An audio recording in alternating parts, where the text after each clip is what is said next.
Virtus Pro have to move over open ground already. They're able to claim at least one life, but it's Unicorns a lot of chiming into this one. Do take down one player. Virtus Pro, they're just not stopping. They'll survive for just a little bit longer. Here's Big, though, coming from the side. Not heard too much from this team this match, and they're at 3 players. Unicorns with their focus onto the Death Machine compound, onto the building that they hold right now. Heal did go off, but there's 2 players flushed in the corner. They're going to know that.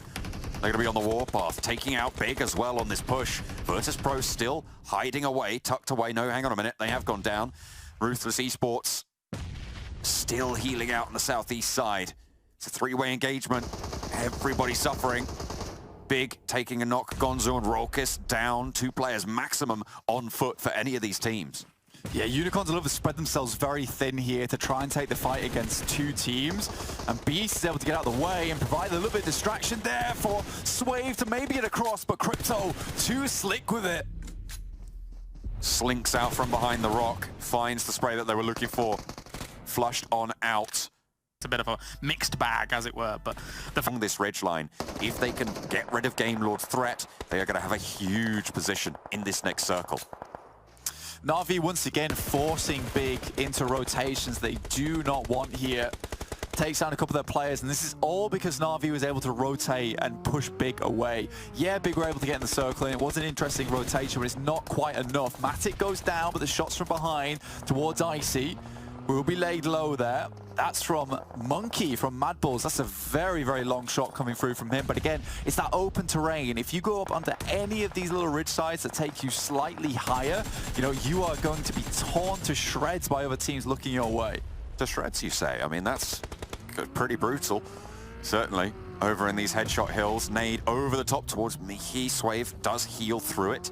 We'll be able to look to stick this res. Unicorns of Love maybe trying to push on in. Codex eliminated in the meantime. Na'Vi did get their res on through as well, so they are back up to 4. Big finally taken down as they engage the Unicorns of Love, and that is the power that Na'Vi... And then you're going to start seeing some fisticuffs between these 2 teams. So we'll see exactly when that does start to pop off, but I assume it's going to be very quickly. Perks, sliver of HP for Team Doom. Phantom drawing some of that attention, but doesn't matter. Perks does get shut down out in the open. Red dot for Crypto actually lands the shot over onto Perks, takes that flush.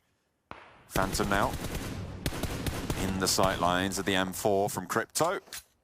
Tickles in with 1, but not really doing too much more than that. Behind the rock, finds some safety. The wheels, though, of the buggy, not so lucky. They are no more. X-Team as well did go down. They were shut down by the blue on the south side. And actually Gonzo is spotted, is knocked, and Unicorns lose yet another player. Na'Vi in the meantime have Kitsune on a very far forward position. Excellent scout position there, and they can regroup on it. But look at the damage being sent on in. Game Lord actually has something to say about that. Kitsune is knocked. Game Lord sent a little bit further up towards the north side, but again, it's those 2... Okay, let's take a look, though, at her MVP of the day. I don't want to ask you guys to predict because, Max, we're probably going to lose again, to be honest. So let's take a look who our MVP of the day was. Again, $1,000 for the MVP of the entire, well, I guess it's of the finals, and it's actually going to be Crypto coming through. Ooh, and the YouTube chat goes wild. 100% for that one.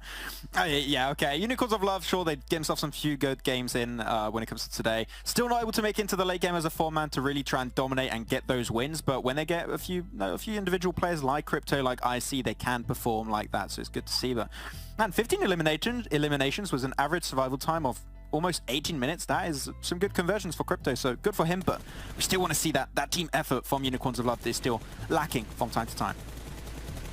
Yeah, I think there was you can see there was a lot of moments, Jason, throughout the day where they were very close to being able to get the chicken dinner, right? And it just didn't quite go their way. Of course, on Sandhawk, that is rough because anything can really happen on Sandhawk. It's a bit of a mixed bag, as it were. But the fact that he gets 15 eliminations over the day across the 4/5 games that they actually played is pretty nuts. That's a big ratio for him to be able to put out. So great stuff. I still want to see your Game Lord, Eastern Stars, Unicorns of Love. Like, we need to see these guys be on top because we don't want this to become PMPL CI. Mad Bulls, clearly, if they can replicate what they did in this first phase, like, that is scary. And Virtus Pro, if they can start the next phase at the level we